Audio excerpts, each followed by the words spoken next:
izin Pak Wali Kota, kami menawarkan nama ini. Satria itu memang ada singkatannya. Walaupun kami masih debat-debat secara internal. Tadinya kan Satria itu kita terlalu identik dengan Dinas Pencegahan Kebakaran, Pak. Satria Langit Biru gitu. Tapi di kami Satria ini ada anonimnya, ada jabarannya. Barangkali nanti kawan-kawan bisa membantu, S-nya apa, T-nya apa, R-nya apa, dan lain sebagainya. Tapi intinya begini, Pak. Di dalam aplikasi ini, selama ini, untuk yang self-assess, perlu Pak Wali Kota ketahui, sistem pembayaran masih manual datang ke kantor kami, Pak. Kemudian, apakah Anda sudah membayar pajak?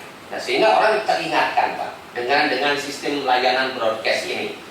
Nah, kemudian yang kelima, Pak, kami akan meluncing bis layanan, Pak. Nah, bis layanan barangkali di Bapak bisa dilihat di di sana bisa dikeluarkan. Nah, bis layanan, tapi nanti aja ya, yang kedua saja.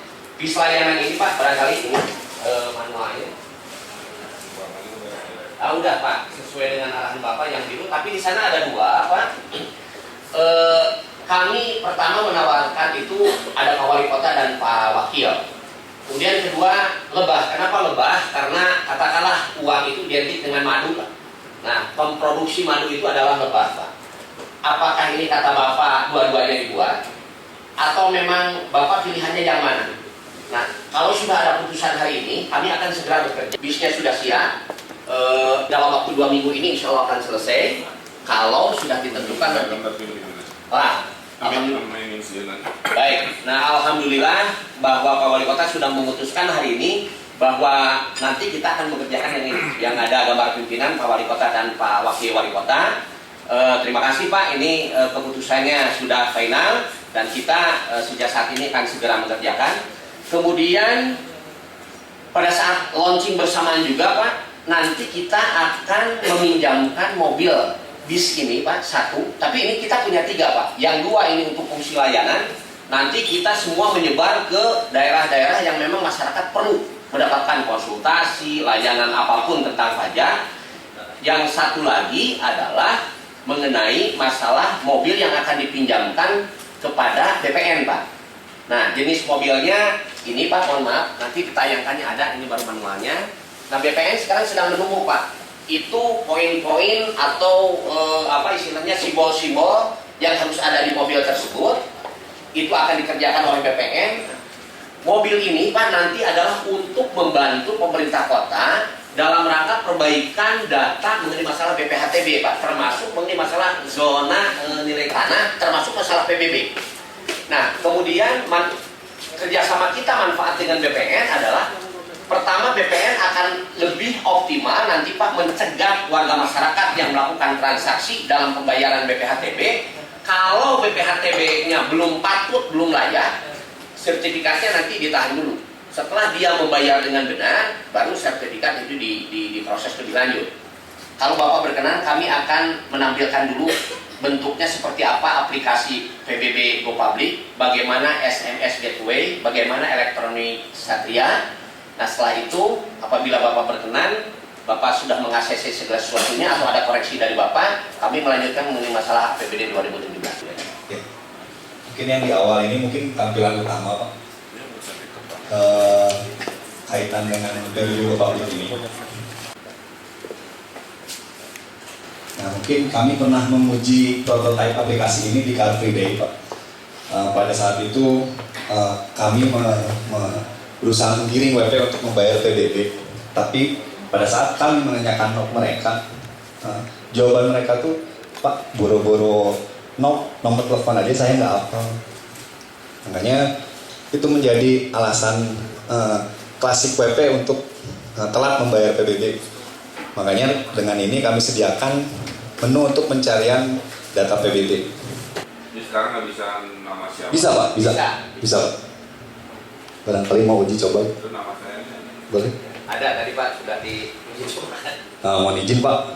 Ini ada satu Muhammad Ridwan Kamil, Jalan Cigadung Selatan, nomor 8A. Nah, ini mohon izin, Pak, tagihannya. Karena mungkin sebelumnya masih atas nama Lena Juliana ini Pak, tercatat, mohon maaf Pak, di kami masih belum membayar. Di kami punya data statistik Pak, bahwa setiap hari itu hampir lebih dari 200 wajib pajak datang ke kantor Dinas Pelayanan Pajak hanya untuk menanyakan tagihan saya berapa. Pak, tagihan saya berapa sih? Tunggakan saya berapa sih? Ini juga saya dia. Jadi jangankan untuk membayar, tagihannya aja belum tahu. Mereka harus menunggu SPPT dulu, menunggu salinan SPPT dulu. Nah, diharapkan dengan adanya pengecekan tagihan ini, wajib pajak akan lebih cepat membayar, Pak. Karena mereka cukup mengakses ke sini, keluar tagihannya berapa, bayar ke Bank BJB. Itu akan menstimulus realisasi PBB khususnya di triwulan pertama Pak, sebelum distribusi SPPT Pak. Mungkin yang fitur kedua itu kaitan yang pelayanan PBB online Pak. Kembali lagi ke data statistik Pak, yang tadi sudah disinggung oleh Pak Kadis Yanjak, bahwa setahun itu hampir 30.000 orang memadati Dinas Pelayanan Pajak hanya untuk mendaftarkan permohonannya. Ada 9 jenis pelayanan Pak, dari mulai mutasi, OP baru, pembetulan, keberatan, pengurangan. Mereka hanya untuk mengantarkan dokumen, untuk mengajukan itu harus datang antri dari pagi sampai sore mungkin Pak. Bahkan dalam 3 tahun ini kami punya data 82.000 orang sudah datang ke Dinas Pelayanan Pajak. Nah, diharapkan dengan ini wajib pajak itu bisa melakukan pendaftaran secara online Pak. Jadi wajib pajak itu cukup untuk masuk ke aplikasi ini cukup daftar. Daftar ini ada nomor KTP yang harus diisi, password nama lengkap, terus nomor telepon gitu. Nah, Ini daftar baru. betul Pak, untuk daftar baru pada saat pertama WP menggunakan aplikasi ini. Kalau sudah di launching, ya mudah-mudahan ini Pak memperkuat untuk smart city kita.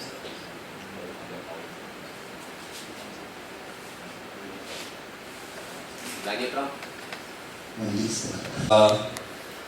WP itu cukup melakukan upload Pak, upload dokumen, tinggal klik OK, nanti WP akan mendapatkan SMS notifikasi Pak, apakah permohonan pelayanannya diterima atau ditolak Pak. Nah, harapan kami itu, kami sempat hitung-hitungan di atas kertas, minimal sepertiganya kami bisa mereduksi orang atau wajib pajak yang datang ke Disenjak. Jadi tidak terlalu menumpuk dan mudah-mudahan bisa memperluas layanan kami ke masyarakat Pak. Mungkin ini akan kita sempurnakan dan kita sudah berhitung apabila Bapak berkenan hari Selasa tanggal 31 Mei tahun 2016 ini semua apa yang tadi sudah kami paparkan untuk bisa di-launching. Terima kasih.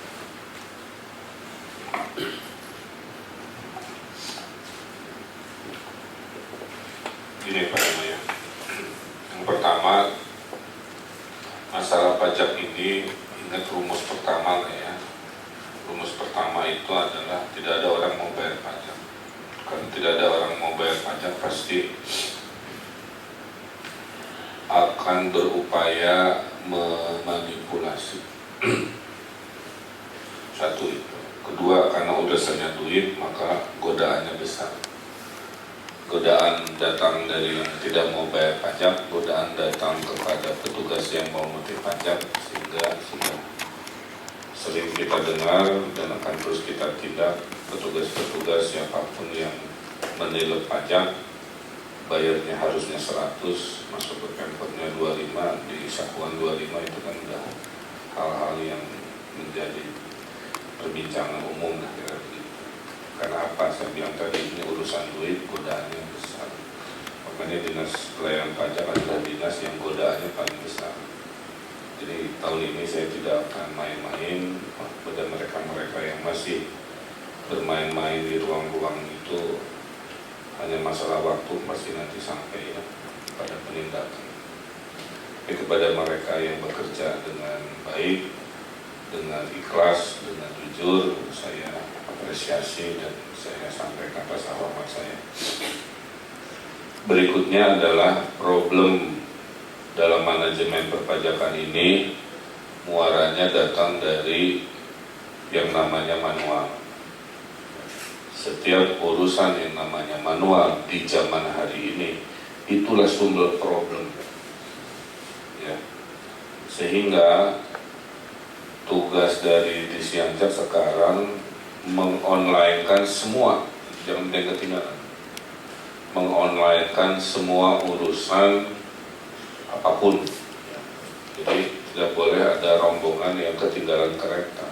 Jadi tolong cek lagi layanan-layanan apa lagi yang masih belum online, itu segera harus di-online-kan. Pak BPHTB, ada pajak air, ada pajak mata-mata pajak lain, semua harus sudah online. Bahwa masyarakat belum terlatih itu mah namanya juga transisi, lama-lama biasa ya. Ini udah memenuhi standar saya, tampilannya, bahasanya ya.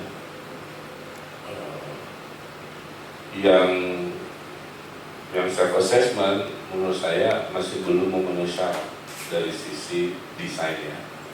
Logika, warnanya udah beda sendiri, gambarnya juga entah dari mana, itu kan disamakan aja. Ini saya yakin tidak didesain. Ini ditulis oleh si konsultan IT-nya, konsultan IT yang memaksa jadi desain grafis ke sini. Karena ini warna yang ada di program komputer. Nah beda yang itu mah ketinggalan, tapi itu pasti ada desain grafis makanya bagus. Ya.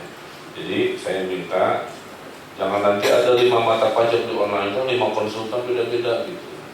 Ya, jadi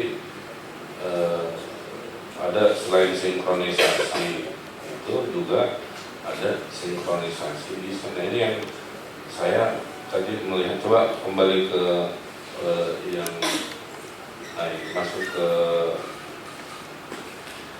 ke daftar tadi lah, mau mendaftar PBB baru mana sih?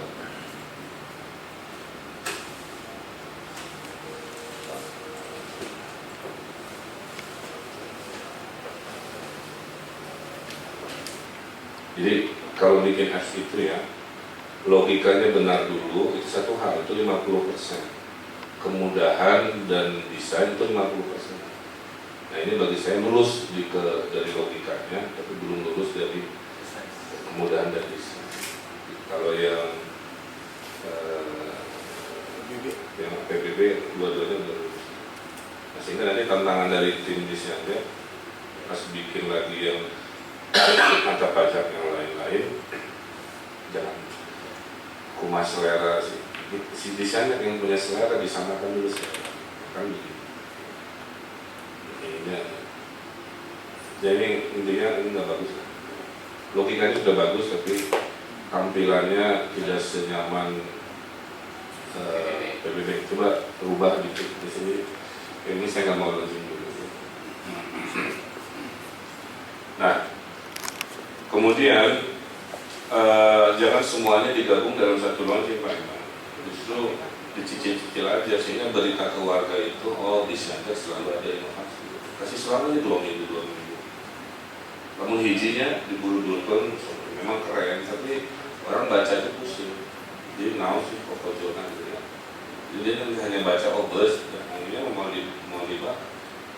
Karena berita launching bis lebih visual, lebih membuat berita dibaca di situ. Jadi saran saya lebih baik tanggal 29 itu, maaf 31 itu khusus saja yang berhubungan dengan PPN, yaitu si BIS itu dan si PPB ini. Ya, 2 itu aja. Sambil yang itu perbaiki dulu dengan standar sampulnya kayak begini bagus kan ya. Jadi ini aja persis. Sistem informasi pelayanan self assessment gambarnya juga kayak gitu, gerak-gerak kiri kanan, samain aja semua mata pajak gerak-gerak kiri kanan, hanya bedanya warnanya kita sepakat ini biru, nanti yang ya gitu lah ya. Pakai icon gambar-gambar kartun silakan. Ya, itu kritikan saya. Kemudian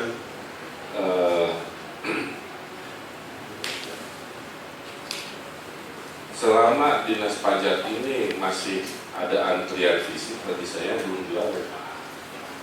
Sampai suatu hari nggak ada lagi orang yang datang. Kantor pajak itu dari Amerika, kosong, nggak ada warga. Karena di dalamnya hanya karyawan bergerak menggunakan fisik. Dia datang fisik itu kalau komplainnya secara online pun ada masalah. Sampai urusan komplain itu diselesaikan antar operator.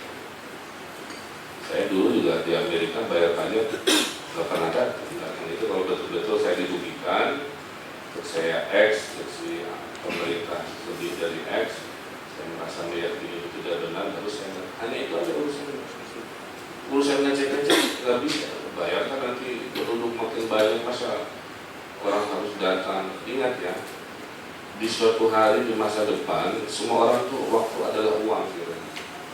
Saya ini cerita masuk ke Twitter pagi ini, antrian dibatasi sampai 100 jami, seranu widei, menikarunya dan sebagainya.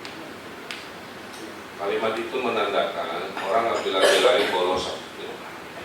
Hanya demi kedatangan ke kantor Pemkot, datang habis antriannya lah kasarnya itu. Di yang likes ya. Di yang likes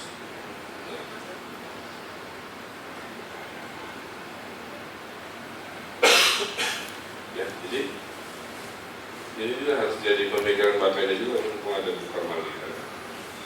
Coba di riset dan Bapeda, apakah berapa banyak layanan Pemkot yang masih manual?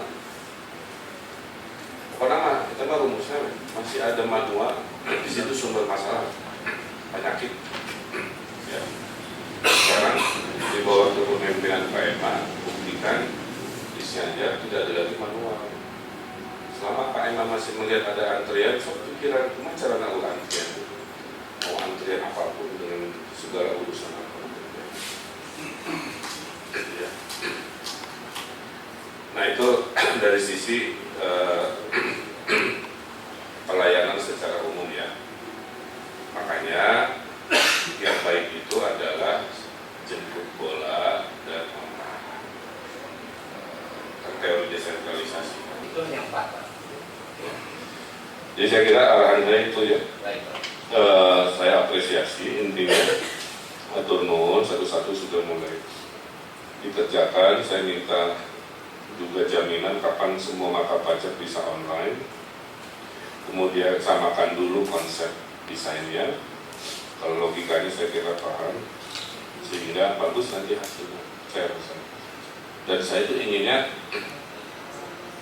hanya ada web design aja. Kalau yang tadi Pak, yang broadcast gimana kira-kira? Broadcast mah nggak ada masalah. Bisa diikutkan nanti tanggal 31. Buat bagian dari layanan. Cuma nomornya di sana nomor cantik yang pendek itu nomor SMS. Terus di Satria tadi saya masih lihat bahasanya campur-campur ya. Tadi ya Anda harus ngisi dulu survei. Ada nggak tadi dalam presentasinya? Kayak gini. 45 jadi say, itu kan bahasa komputer kan, bukan bahasa ya harusnya mah bahasa Indonesia gitu ya. Ini konsultannya menurut saya bagus di logikanya aja, tapi tampilan nggak dulu ya, mohon maaf. Itu jadi 31 Mei hanya bis, PBB sama sales aja. Yang ini perbaiki. Nah, dulu ya Pak. Ya, Oke. Dan SMS gateway dengan elektronik Satria menyusul ya. Mohon izin untuk dilanjut APBD Pak. Ya, mau ada buka malia dulu. Mungkin minta pengantar buka malia dulu, Ya. baru buka. Kira-kira angle-nya gimana? Bagaimana proyeksi pendapatan kita Pak ya proyeksi pendapatan kita. Kemudian beberapa SKPD ini melebihi dari rancangan Pagu yang sudah kami rancang. Tapi memang di Sianjak termasuk salah satu yang gapnya cukup tinggi gitu. Oleh karena itu kami memang meminta supaya di Sianjak bisa expose gitu. Tapi secara umum memang ada beberapa SKPD yang lain gitu Pak, termasuk dinas sosial Pak yang katanya juga dapat arahan dari Pak Wali Kota juga gitu. Dan ini saya nggak tahu apakah cukup waktu gitu untuk ekspos karena cukup ada beberapa SKPD lain gitu. Tapi pada intinya kalau lihat dari proyeksi pendapatan kita kan memang hanya ada kenaikan sekitar 1% gitu. Dari ini apa dari kalau dilihat dari ini bahwa rincian pendapatan itu 1,86 dari tahun kemarin untuk pendapatan Pak, bukan hanya PAD.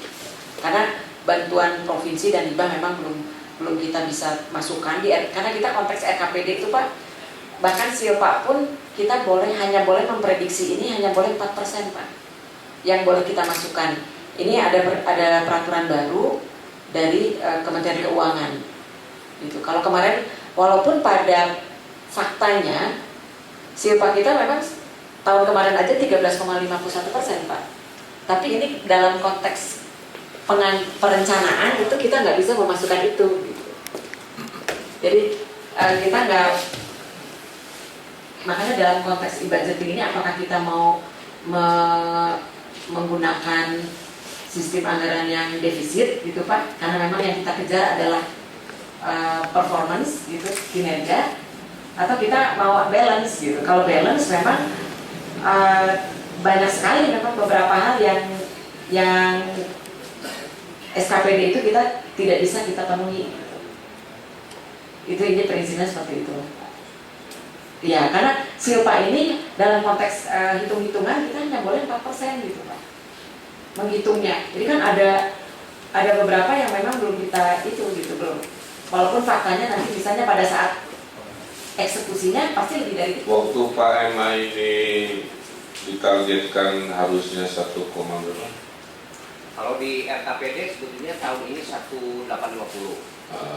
Kemudian kita sudah ada kesepakatan politik menjadi pada saat pengesahan APBD menjadi 2,186 triliun.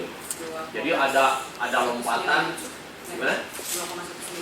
186 untuk 2016 Bu. Oh, okay. Kalau untuk 2017 Ya itu maksud saya. Jadi dalam perhitungan di AKPD 1,8, padahal target di Sianjak akhir tahun mau 2 triliun. 2,186 triliun. Jadi artinya harusnya dalam pendapatan proyeksi 2017 yang di Ini sudah kami masukkan Pak. triliun cuma 1%. Ini secara ini Pak dari 2016 secara keseluruhan bukan dari usianya. Iya, saya tahu dengan pertanyaan saya yang 2017 ini yang di Sianjaknya itu yang 1,8 ini maksudnya 2,1 Pak kalau perhitungannya. Nih. 2,197 2,197 itu bukan retribusi, itu pajak. Iya pajak Pak. Maksud saya kan Bapak kan pengen lihat kenapa saya tadi bilang bahwa kenaikannya hanya 1,87 dari tahun sebelumnya. Pendapatan secara keseluruhan bukan dari desainnya aja. Karena salah satunya adalah misalnya retribusi. Ini kemarin itu kalau nggak salah ada 70 atau berapa ya? Saya nggak ngerti kalau Retribusi. Jadi intinya kalau untuk retribusi memang kita tidak bisa proyeksikan Pak, tapi karena memang tidak mungkin turun karena akan dengan DPR, jadi tetap kita samakan gitu dengan 2016 203 retribusi itu. Jadi intinya hasil proyeksi ini itu tahun 2017 itu hanya 6,4 gitu Pak. 6,4 triliun dari hitungan yang kecil ini secara keseluruhan gitu, Pak. Kalau di Sianjak memang sudah kita proyeksi di 1,2. Ya gini aja, setiap SKPD silakan menyampaikan permohonannya, nanti kan saya ada perspektif global ya. semuanya. Satu SKP tidak akan tahu apa yang SKP lain mau. Jadi silakan sampaikan aja, saya pahami, nanti saya putuskan. Saya nggak akan ngambil keputusan nanti. Sekarang mah di mana kebutuhannya, apa yang harus yang membuat melonjak itu? Nah, yang melonjak itu di sini Pak sebetulnya. Satu di IT, karena tadi apa yang Bapak minta, Bapak harapkan sebetulnya itu sudah menjadi harapan besar di Sianjak Pak. Bahwa nanti kita pertama menjawab jangka pendek Bapak tadi. Dengan elektronik Satria, insya Allah nanti tereduksi dan bahkan sampai tereliminasi, tidak ada lagi WP yang datang ke kantor pajak karena semua sistem pelaporan dan pembayaran sudah online, verifikasi sudah online. Walaupun tadi ada tugas besar kita kan, tadi dari amanat Wali Kota bayar dulu baru verifikasi, padahal di kita verifikasi dulu baru bayar. Ya biar nanti ini menjadi kita terus berpikir mencari formula. Kemudian yang kedua, yang paling besar itu adalah kita dalam rangka sensus PBB Pak. Nah, sensus PBB ini kita akan menghasilkan pertama, PBB ini sangat dinamis. Hari ini tanah, tahun berikutnya bisa ada bangunan. Kemudian saya masih mendapatkan sekarang Pak Wali Kota double SPPT. Itu menimpa diri saya, kemarin menimpa Ketua DPRD, kasus-kasusnya lah Pak Isa ya. Kemudian yang paling parah juga Pak, ada piutang warisan yang dari KPP yang 914 miliar. Nah ini ternyata di lapangan itu sangat luar biasa Pak. Banyak SPPT itu yang pada hakikatnya tidak mungkin jadi duit. Karena memang tidak ada objek pajaknya. Nah dengan sensus ini, insya Allah Pak, ini akan bersih. Kita akan mendapatkan data PBB yang benar-benar dengan pola sensus, tidak seperti yang tahun kemarin. Enggak gini Pak Iman, saya nggak usah diterangkan lagi urgensinya kan saya udah paham. Sekarang mah intinya mah pokoknya mah butuh dana sekian untuk itulah ya. Betul, dari 30 miliar 100 juta, kami butuh 65 miliar 382 juta. Jadi ada tambahannya 34,3 miliaran. Sehingga pagu kita ini menjadi 65,382. Itu aja Pak, semangat kita hari ini. Nanti gini Bu Kamalia, kita kan udah sepakat ini sumber problem Kota Bandung salah satunya kan data ya. Jadi maksud saya survei ini sekalian gitu, jangan hanya urusan pajak. Kalaupun kita mengeluarkan uang itu dipakai untuk yang lain-lain. Jadi invest jadi problem kan gara-gara kewilayahan nyebutnya X ternyata di lapangan tidak X. Iya lain-lain. Jadi sekarang kita programkan ini 2017 namanya One Data Policy itu. Sudah survei besar-besaran kita keluarkan dananya, di dalamnya ada komponen PBB. Gitu. Apakah nanti dititipkan ke Sianjak atau ke lembaga lain? Yang penting membuat kepentingan di Sianjak kan ada datanya. Ada. Cuman kepentingan Pemko tidak hanya urusan PBB. Betul. Problemnya di cash gara-gara data tidak akurat, itu kan harus jadi perhatian saya juga. Nah dengan sensus ini Pak, saya hanya ingin kembali mengingatkan sebetulnya karena Bapak juga sudah publish di media. Ini kita nanti akan berhitung berapa penduduk miskin yang nanti akan dibebaskan PBB-nya. Iya. Karena ternyata buku 1, buku 2 itu setelah saya pelajari itu tidak identik juga dengan penduduk miskin. Karena contoh misalnya Pasar Baru itu banyak yang memiliki kios di bawah 100 meter. Kalau itu dibebaskan kan tidak mungkin. Itu kelompok masyarakat mampu gitu Pak maksudnya. Ya. Ya saya kira itu Pak Emma ya. Jadi kami akan rapatkan dengan Bapeda besok ya besok. Nanti kita bahas. Jadi poin dari saya akan gunakan survei ini, arahan saya tidak hanya untuk survei. Jadi kita harus koordinasikan geng yang mau survei awalnya di situ, kumpulin aja.